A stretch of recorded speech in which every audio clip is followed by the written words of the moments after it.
So, good morning. Thank you for joining. We are holding here in the Gemara in Mesechta Rosh Hashana. Daf Gimel Amud Aleph 3a, close to the bottom of the page. Today, the topics, Shalom Aleichem and label. Thank you for gracing us with your enlightening presence. Shliach. So what we're learning today has a lot in common with what we learned in the past, last year, in Mesechta Megillah, about the Persian emperors. About the Persian Empire. Who exactly were the Persian kings? So according to the Torah at least, and that's who we're concerned with right now, according to the other sources, there's discrepancies because so many of the Persian kings had different names, and a Persian emperor who was in charge of Persia at a certain time but wasn't in charge of Eretz Yisrael or the Jewish people had no consequence to us. And many of them had multiple names, so it could be Daryavish and Koresh. So a word in Tanakh with the biggest gematria is the name of this king, Artaxshasta. There are times that he's written, instead of Artaxshasta, he's written Artaxshasta, the next Rishin. Even Artaxshasta, so has a tuf, a shin, and a tuf. Two tufs and two shins in the word, plus other letters, and it's a word with the largest gematria in the entire Tanakh. Artaxshasta. Now, who was Artaxshasta? So he was, I'll just bring up a graph over here. It's in Hebrew. I'll do it in the English graph, but this was more clear. There's the kings. These are the dates for the different kings, or rather emperors, of the Persian Empire. Persian Empire, which started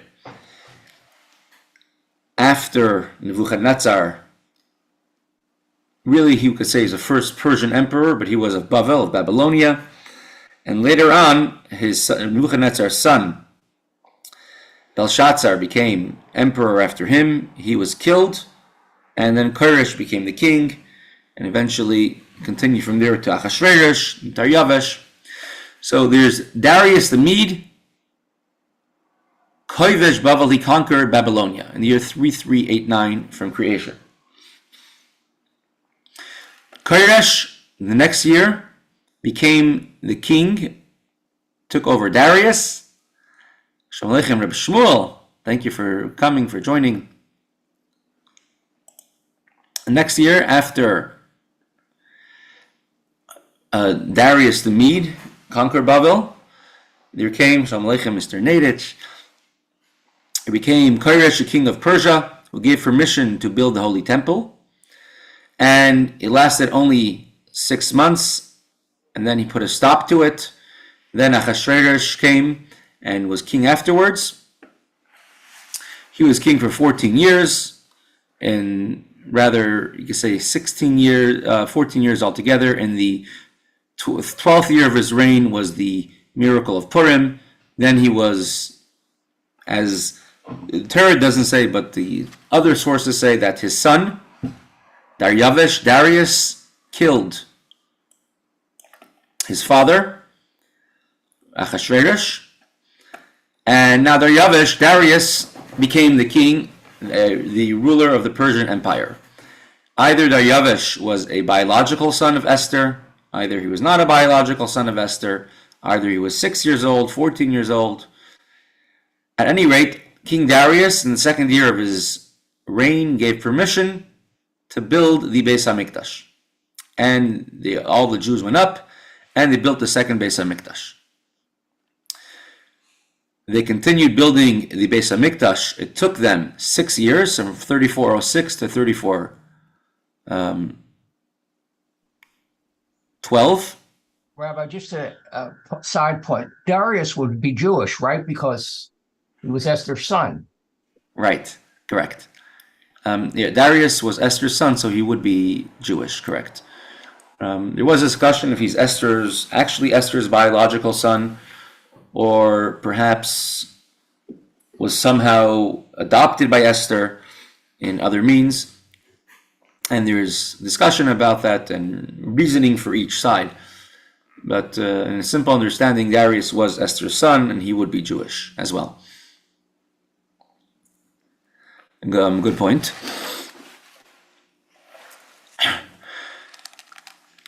So 3406 begins the building of the Beis HaMikdash. Says 3408. 2 years later, they stopped for 16 years. Okay, that's what it is. And then in 3412, it wasn't 16 years. It was 2 years. Anyways. And later on, 3412, they finished building the Beis HaMikdash. Afterwards, Ezra came up to Eretz Yisrael. There was a break from the beginning of the rule of Koresh, who began to allow the Beis HaMikdash to be built, all the way till they finished building it. It got finished in 3412.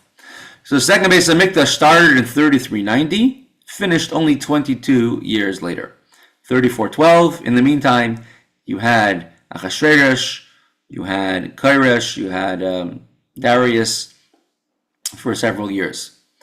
After the Beis HaMikdash finished being built, it was built primarily by Nehemiah. His colleague Ezra comes in 3413. He comes up to Eretz Yisrael because until then he was learning by Baruch ben Uriah, a prophet from the times of the first Beis HaMikdash. 3413, he comes up to the Beis HaMikdash and really establishes the Jewish presence in Eretz Yisrael. And in 20th year, Nehemiah comes to build the Beis HaMikdash. Nehemiah was in Yerushalayim for 12 years, returned to his land. And 3442, which is 4 years after that, then the Greeks under Alexander came, conquered the Persians, end of the Persian Empire.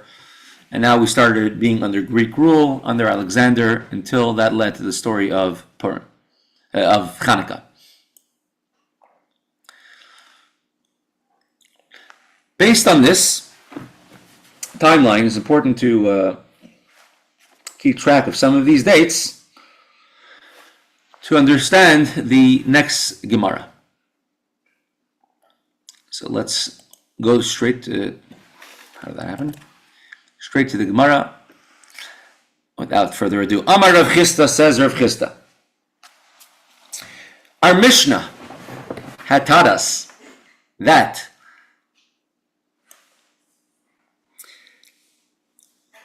Rosh Chodesh Nisan, the first of the month of Nisan, that is Rosh Hashana L'Melachim. Rosh Hashana for new kings. And we explain what that means. If a king in the month of Adar became a king even the last day of Adar, you say that is the first year of his reign and the second year begins in the month of Nisan. And every legal document said which year of the reign of the king that document was dated. Amar Rav Chisda shanu elul malcha Yisrael. This, that the rule is that of the years of the king, the count of the years of how many years a king is king begins on Rosh Chodesh Nisan, that is only for Jewish kings. Aval malchei umas ha'olam mitishrei maninan. Regarding the Gentile kings of the Gentile nations of the world, we count from the month of Tishrei. Quite a Hasidic understanding of this is the month of Tishrei is when every single created being is judged by Hashem. What will be their lot for the next year? That's on Rosh Hashana, including the nations of the world.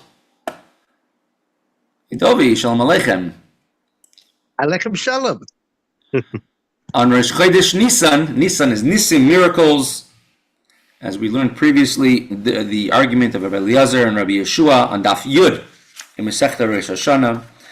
What month was the Beis HaMikdash, was the world created? Rabbi Eliezer said in Tishrei, Rabbi Yeshua said in Nisan. And as Chassidus explains, it's not a contradiction. One is Machshava and one is Maisa. In the month of Nisan, the world was created in a spiritual way, called Machshava, in thought. And in the month of Tishrei, it was created L'Poyel, in actuality. And Nisan, the Jewish people are connected to Machshava, Olu Machshava, Yisrael Olu Machshava. We're connected to the essence of God, the spirituality, you could say, the internal part of Hashem, and therefore the Jewish people, we live in a way of Nisim, a way of miracles. And so when our king who connects us to Hashem is connected to the month of Nisan. A Gentile king who does not have that higher reality that the Jewish people have, they don't have the Nefesh Elikis, the godly soul, they have a Sar, they have an angel in charge of that nation. They count from Tishrei, when the world was created in an actual, tangible way.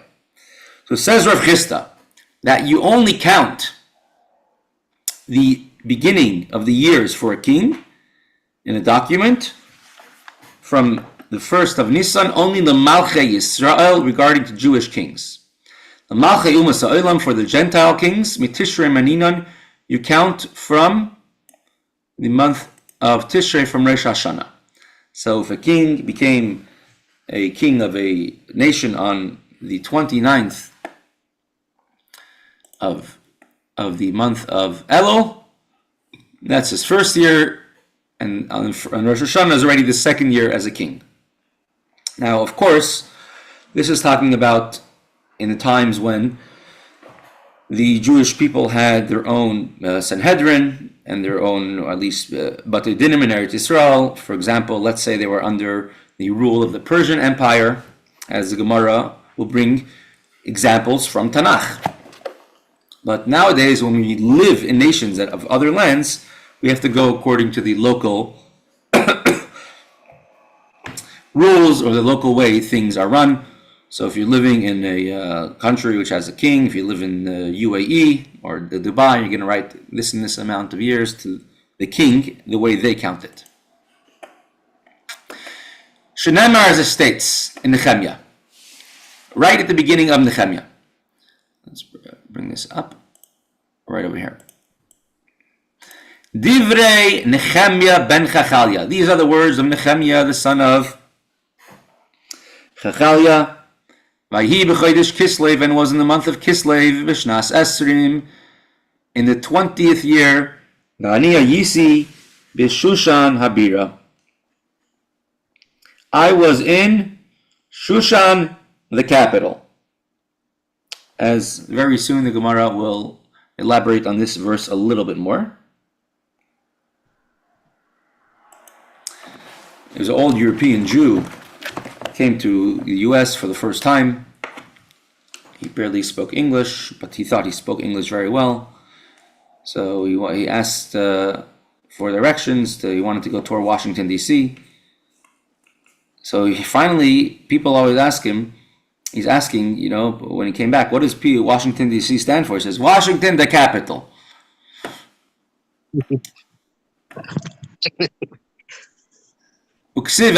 So that is the first pasuk in Nehemiah, and chapter number 2 it states, Vayihi b'chodesh Nisan, and it was in the month of Nisan, Shnas Esrim la'ach Artaxshasta. I was in the 20th year of the reign of King Artaxshasta, Hamelech, Yayin lefanav, and there was wine in front of the king, V'esas yayin v'etel hamelech alisir lefanav, and I made peace with the king. I got along well with the king. As the pasuk over there continues, and he asks, what do you want? And he says, please let me go back to Eretz Yisrael and build up Eretz Yisrael. And King Artaxshasta is very nice, and he agrees. Who is Artaxshasta? If you could pronounce this, anybody has a degree in pronunciation of Persian emperors? Artaxerxes. Right? Artaxerxes. So Xerxes, Artaxerxes.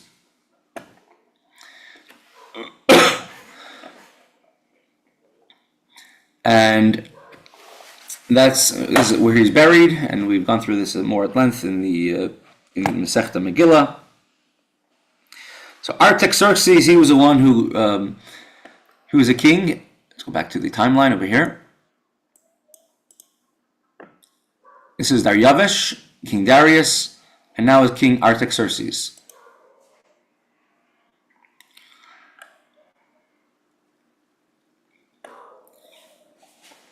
In the 6th year of Daryavish, the Beis HaMikdash was completed. Chanukas Abayis took place. Baruch ben Neriah passed away. Ezra came to join Nehemiah in Eretz Yisrael. When he came back, he brought with him many Jews from Bavel. And in general, Ezra and Nehemiah, they went around traveling throughout the diaspora, trying to bring back as many Jews as possible to Eretz Yisrael. Many places they were successful, some places they were unsuccessful. But from then on, the Jewish population was no longer only in Eretz Yisrael. They were in many different places in the diaspora as well. When Ezra came to Eretz Yisrael, bringing with him so many more Jews, and he took over the leadership of the Jewish people, and as we learned, he separated all the Jews from the non-Jewish spouses. And Baruch ben Neriah was still alive. As long as he was alive, Ezra did not come to Eretz Yisrael. He did not take part in building the Beis HaMikdash. Artaxerxes, some say that this is Darius. He was called Artaxerxes. He was called Koresh. It's the same person. Tosfos says that he was actually not a proper king because he wasn't really coming from a proper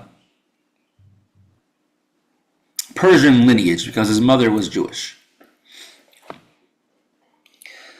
So it was in the 20th year of King Artaxerxes, and Nehemiah goes back to Bavel and he speaks to the king, Artaxerxes, and he tells him, the Jewish people in Eretz Yisrael are having difficulties, are having a hard time. Please, O great king, you must help them. You must allow us to rebuild the city.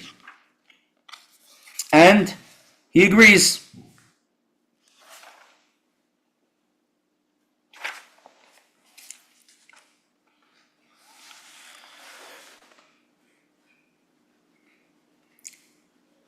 Now, there were in Eretz Yisrael those, as there was in the times of Koresh, slanderers, enemies, nations of the world, who wanted to stop any Jewish expansion in Eretz Yisrael, in the Holy Land.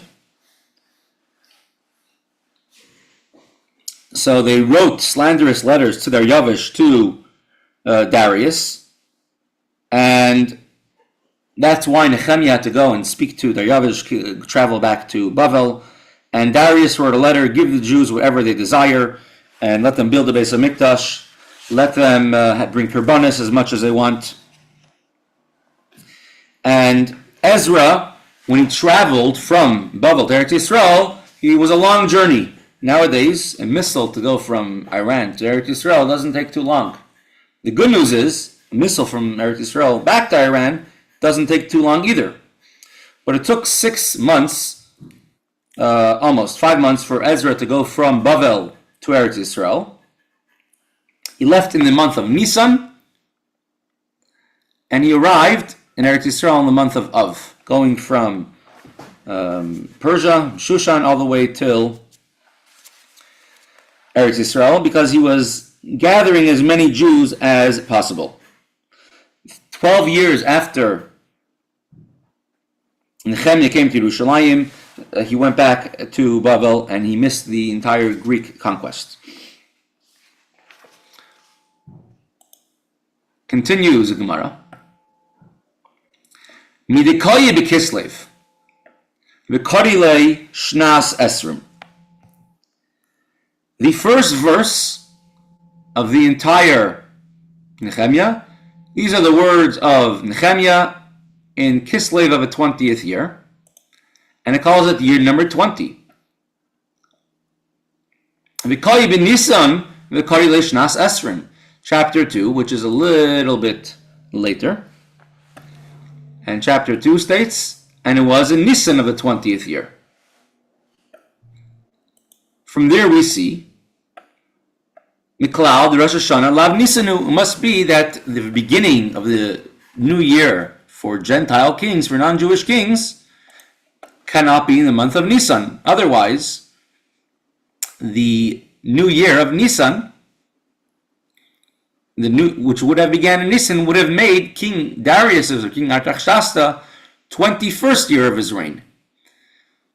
So the fact that Kislev and Nisan are in the same year shows that the new year for Gentile kings cannot start on Rosh Chodesh Nisan. Therefore, we put it into Tishrei when the rest of mankind gets judged.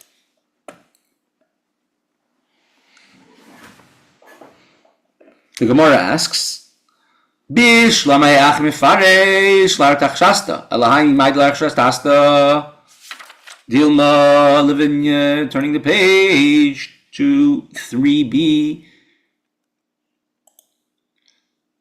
Dilma Laminyana Achrinahu. Gemara asks, so the first verse in Nehemiah, chapter 1, states that it was in the 20th year. It doesn't say 20th to which milestone, 20th of something. Verse number 2, chapter 2, verse 1 states that in the 20th year of the reign of King Artaxerxes, Artaxerxes. Question is, so maybe in verse 1 when it says the 20th year, it doesn't mean the 20th year of the reign of King Artaxerxes. It just means the 20th year to a different milestone. Maybe it's the 20th year to something else. There's no definitive proof that both of these must mean the same year. That 20th year in chapter 1, verse 1 means the 20th year of the king. So perhaps from here it's not a proof that the Rosh Hashana, the new year for kings, of Gentile kings, would be in Nisan. Gemara answers, Amar Rav Papa, says Rav Papa, Shnas Esrim, Shnas Nesrim, the Gzeira Shava. The words are the same. Chapter 1, verse 1, it was in the 20th year. Chapter 2, verse 1 says, Shnas Esrim, the 20th year. Just like over here, it's the 20th year of King Artaxerxes. So too, it's the same context, the 20th year of King Artaxerxes.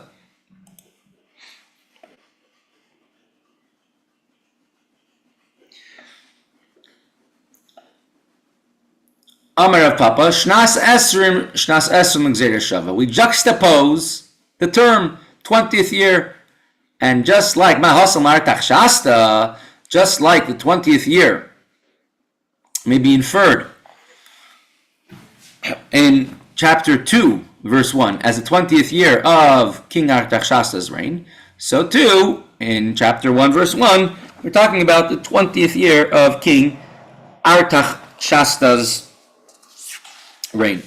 And therefore, from here we could see that for a Gentile king, they do not start the count of the New Year's in Nisan like a Jewish king, rather from the month of Tishrei. Now, which other count could have been counting to 20th year from which milestone? So Tosfos brings an example, or there was another king of another Daryavish, the first Darius, the second Darius, or when Bavel was attacked. There are different milestones that could be counted over here at this point.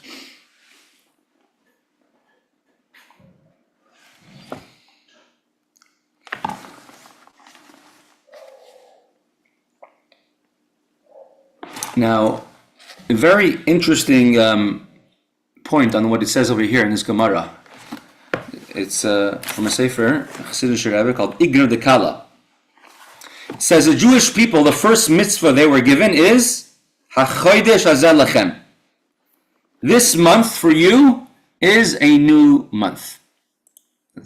HaChodesh hazeh lachem, Rosh Chadashim. Say about over here.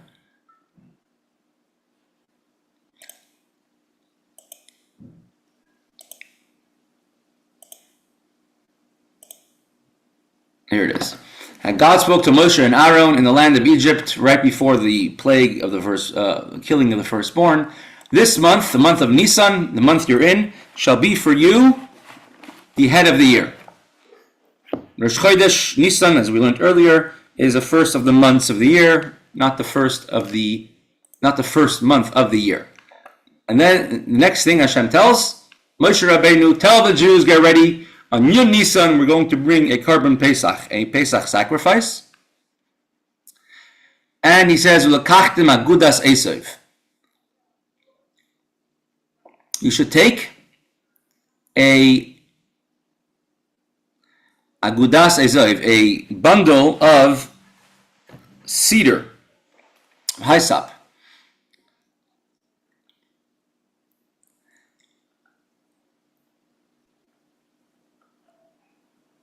And you should dip it into the blood of the carbon Pesach, and you should sprinkle the blood on all the doorposts of all the Jewish homes, and that will be the sign for the angel of death to skip over all of the Jewish houses.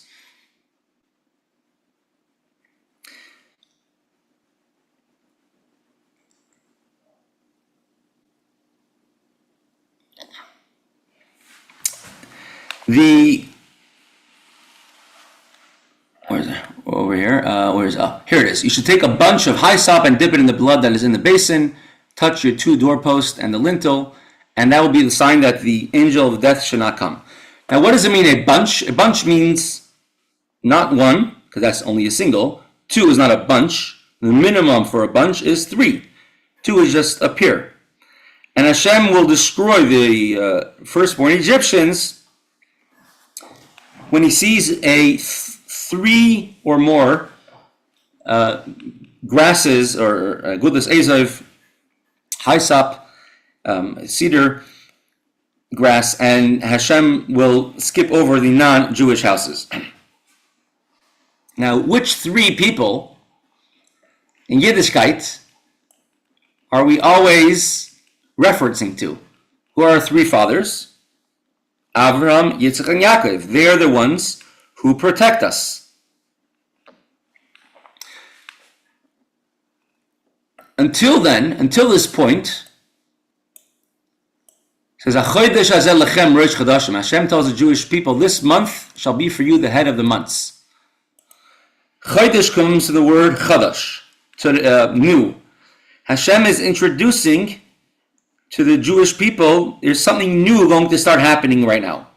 Until today, the world was, which was created on the 1st of Tishrei and Rosh Hashana, and the Rosh Hashana, the 1st of Tishrei, is a day when every being in the world is judged. So today, until now, there was all the nations of the world who their new king begins in the month of Tishrei. Now Hashem tells Moshe, "Hachodesh hazeh lachem, Rosh Chadashim." This month of Nisan is now going to be a new thing, because now, instead of referencing ourselves as a nation of the world, instead we're going to have agudas esav. We're going to have the 3 cedars, the 3 strong leaders. We're going to have Avram, Yitzchak, and Yaakov. And in Tishrei, Rosh Hashana is called Yom Hadin, the Day of Judgment. Nisan is a time of chesed, of kindness. Now that the world is ready to receive the Torah, the Jewish people are able to leave Mitzrayim. So now, for you, Hachodesh hazeh lachem, for you now you're going to have chesed. And the Jewish kings go from the month of Nisan. It's 11:37. So we'll have a short break in the Gemara till tomorrow. Continue with the Mimer of Veyaddata, Moskva. And this is such a, let's put this down. Let's try again. Share.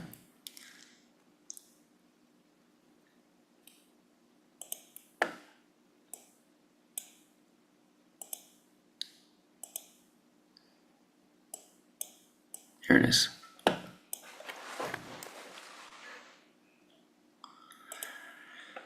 All right,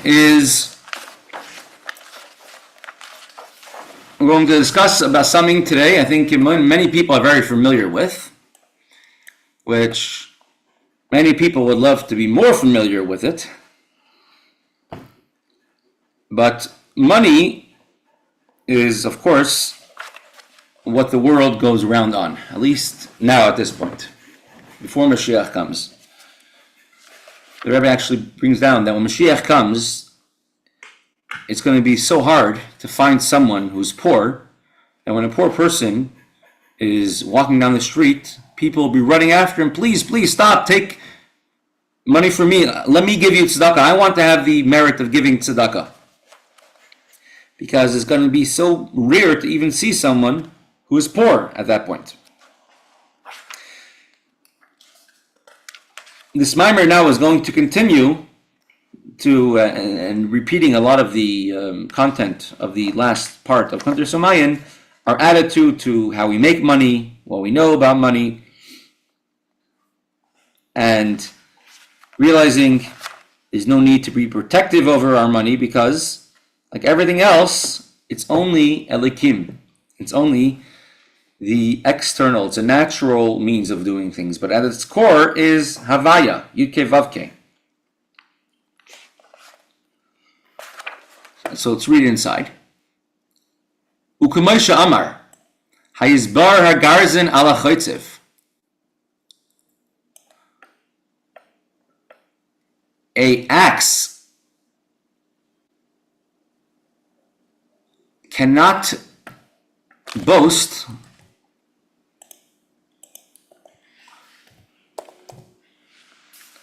Shall an axe boast over the one who cuts down the tree with the axe?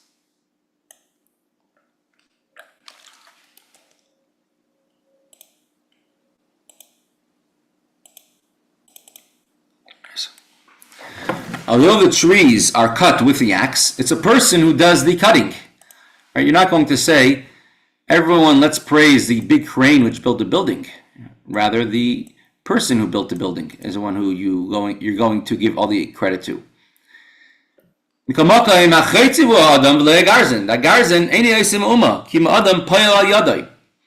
person is merely, the axe is merely the tool in the hands of the person. You're not going to say what a beautiful building the axe built.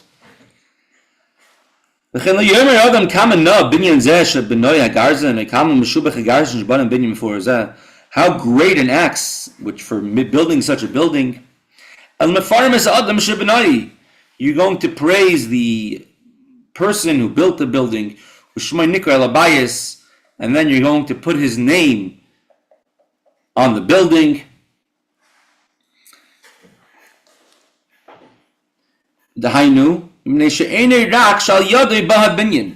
Because the axe was merely an instrument for which a building was constructed. It didn't have any ability to build a building by itself.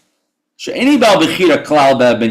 hammer, the nail, they had no ability and no choice whether or not the building would be constructed. And they have no ability to build. The person made the decision to build, and there was a power of the person using the tools to build.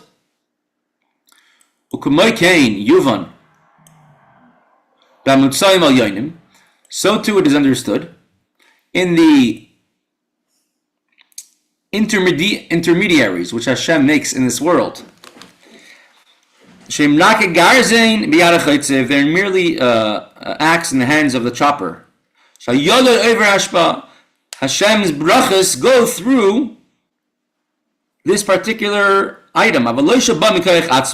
There's no power in anything in the world or any person to give you hashpa. They could be merely the intermediaries.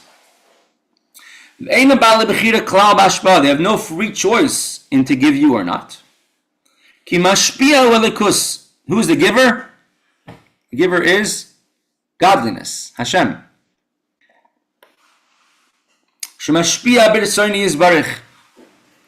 Which Hashem, out of His own desire, gives to every single person and everything in the world. And Hashem's brachas go through different mediums. Hashem wanted there to be a physical existence, a physical entity. And the energy and the light of the world could be given to them in a physical form in this world. So the world, we learned so far at this part, the world is a mirror for what we think. If you think that you could do it, you could do it. If you think you can't do it, then you're right, you can't do it. It's not a punishment or reward, God forbid. It's just which reality you're looking at. Are you looking at the reality of Havaya or the reality of Elikim? The godliness which is inside every object, or the actual view that you see from the street, you see from the ground level. When our mind changes, the reality changes. And every miracle of a Torah is a manifestation, shows you this idea. Miracles are done to people that refuse to surrender to nature. They allow their mind to control their emotions. And even though the eyes could see only one thing, but they knew and they something better. The Gemara says in Mesechta Psachim that Adam karev l'mamoinei. People are naturally very close, very drawn to their money. Always constantly counting it, checking it. And Adam ba'olam money, people are emotionally attached to their money. And this is a natural way Hashem made things. And this is a very Elikim way of looking at the world, the way Hashem Bereshis Bar Elikim. But to apply what we've been learning now to our own personal finances, our bank accounts, or lack thereof, is to take the Chachma, the idea, the Bina to clarify it, and Das to work its way to make us feel and apply the idea. And how do we get it from Chachma to Das? You need to do Bina. You have to think, clarify, think about it, meditate about it. So now we're going to head towards a Das, which is possibly today the biggest struggle for most people, which is their Geld. So now it's going to describe in more detail. It seems a stira. Because on one hand, you say that it's the attitude of the person that really drives reality. If he decides to let Elohim be influenced by Elohim or Hamaya. But here he's saying, it's Hashem's will that is actually driving reality, and not the person. In other words, so you can daven all day long, or you can think positive and do all the things, but ultimately you have very little say in ultimately what happens. Certainly you can make the channel, but if Hashem is decreed for whatever reason, one thing, in a different way, maybe even better than what you, that's what you're gonna, that's what's gonna be, right? Right. Saying so, Hashem's brachas are flowing at any rate. So I guess it's our choice to. Sometimes a bracha comes like in a disguise, and a person could choose to look past the disguise, and then the disguise will fall off. I'm saying, but the brachas will be coming regardless, whether a person is able to appreciate it or not. Like you're saying. But sometimes when it looks like the opposite of a bracha, the opposite of a blessing, and whether it's any of these, the person's grain or anything like that, the person's money, the person's perception, and in order to get past that, that's when, when things are going good, it's not a big avoida to say that Havayahu Elikim. When things are going hard, and to still say Havayahu Elikim, that's, I think, the bigger avodah. So Hashem is giving the brachas regardless, and it's our choice to sometimes get past the external phase and seeing how ready to open up. I think the story that we brought is a sort of an example. The bracha, right, for this woman to have children, the Rebbe was trying to bring her the bracha over and over. Go to a new doctor, and she wasn't ready to accept it. The brachas were being brought down. Eventually, she was ready to accept the bracha when she finally was able to go past the understanding that the doctors are the beginning and the end, and the doctors were not wrong, just that they're not the end. There's a lot more past it. So I think it's tafka when it's a hard time. That's when it's avoided to see a Havayahu Elikim. I think the brachas are always coming down. Maybe it's different.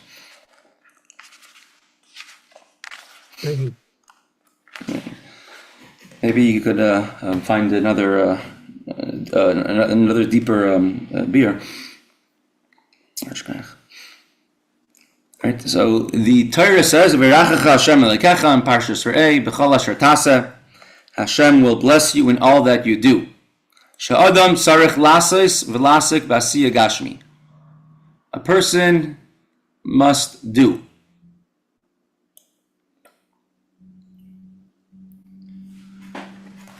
Kumoy be'esek masu umatan. For example, when a person is doing a business, as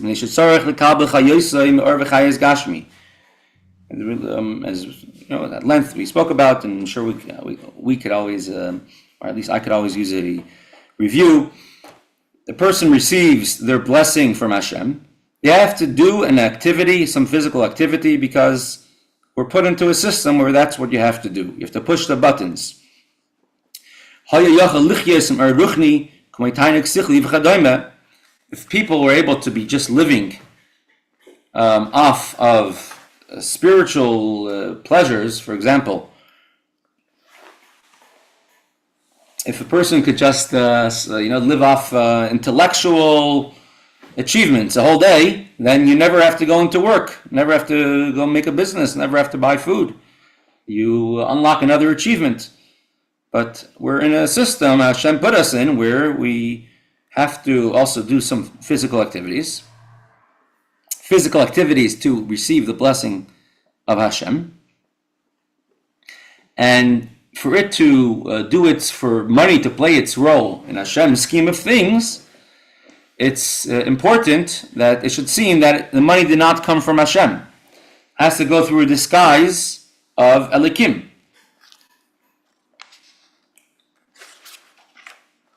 Dugmas, Kabbalas, Hanashamas,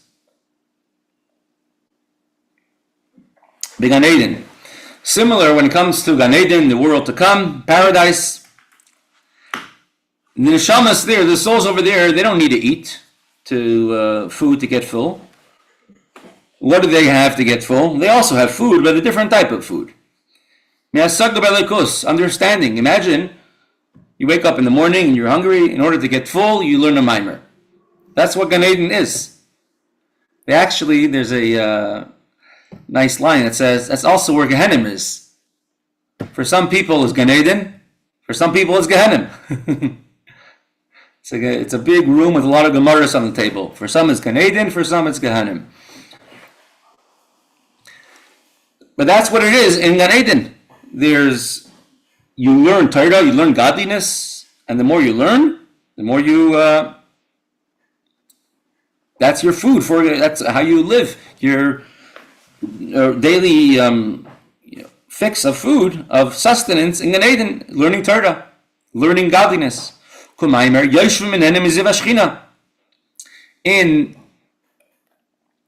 paradise in Gan Eden, the souls sit and they receive pleasure from the radiance of Hashem's Shekhinah. Such a pleasure, you're able to live. They say this was actually fulfilled in the Soviet Union, Soviet Russia, because there was no food, it was paradise, no drink. Says the tzaddikim, the righteous people, Yoshvim were sitting, all the righteous people, Chassidim, whoever was a Talmud Chacham, a Torah scholar, got their chance to sit over there. So that was fulfilled in the Soviet Union, Soviet paradise. When Mashiach comes, specifically in the second time period of when Mashiach comes, because the first time period, so the world will still go through natural processes, eating, drinking, but in the second time period, it says, there'll be no food or drink. Tzadikim yoshvim v'atraseyim b'rishayim. The righteous will sit with crowns on their head, the nanin miziv hashchina, and derive the benefit from the radiance of the Shekhinah.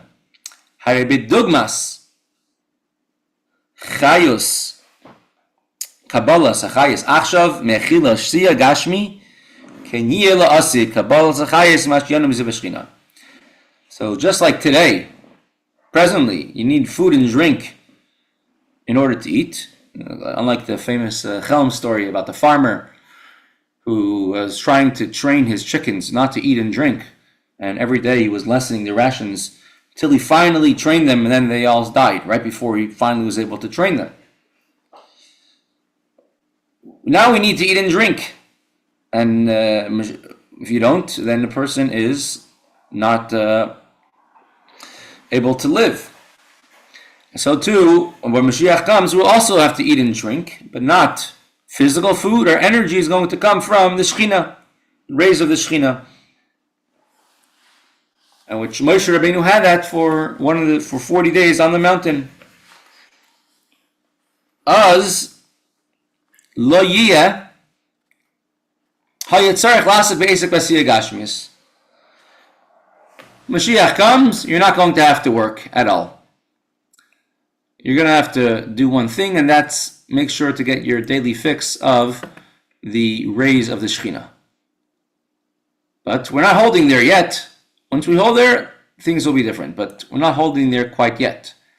At present,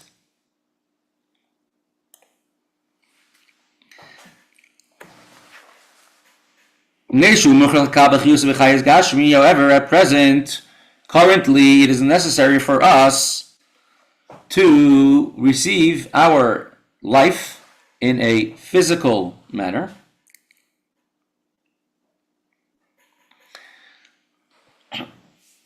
So therefore, Hashem said, I want you to work in the system. You're not a malach, you're not an angel. You have to work in the system, and therefore you must do what the system demands of you, which is do an activity, get a work, get a job. We have to go in the operating level. The source of the Hashem's bracha is, of course, spiritual. And we said it's from the name of Havaya, Yud Kei Vav Kei.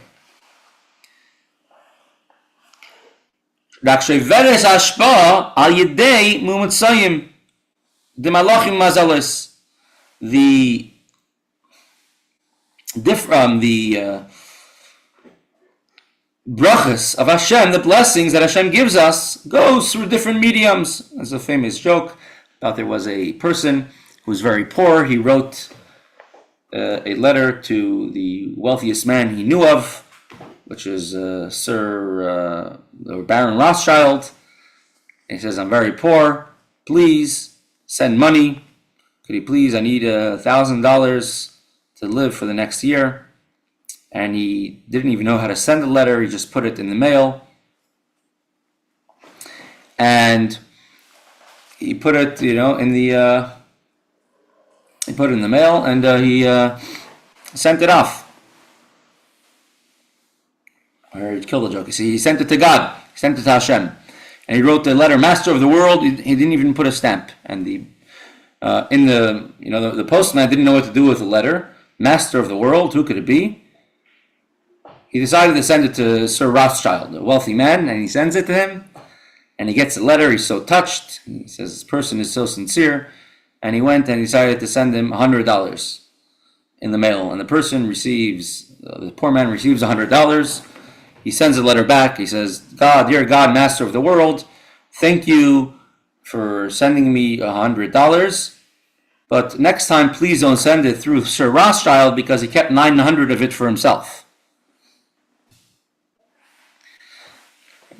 The hashpah, the brachas of Hashem, come through a medium called mazalas, malachim, angels, the constellations, and your business and your work.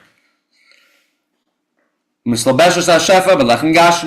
then you need to eat food, bread, which you're able to live off of.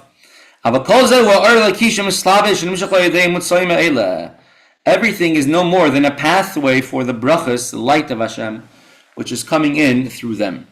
So if a person is aware that Hashem's hand is feeding him, so then they won't be angry, they won't be depressed over financial matters.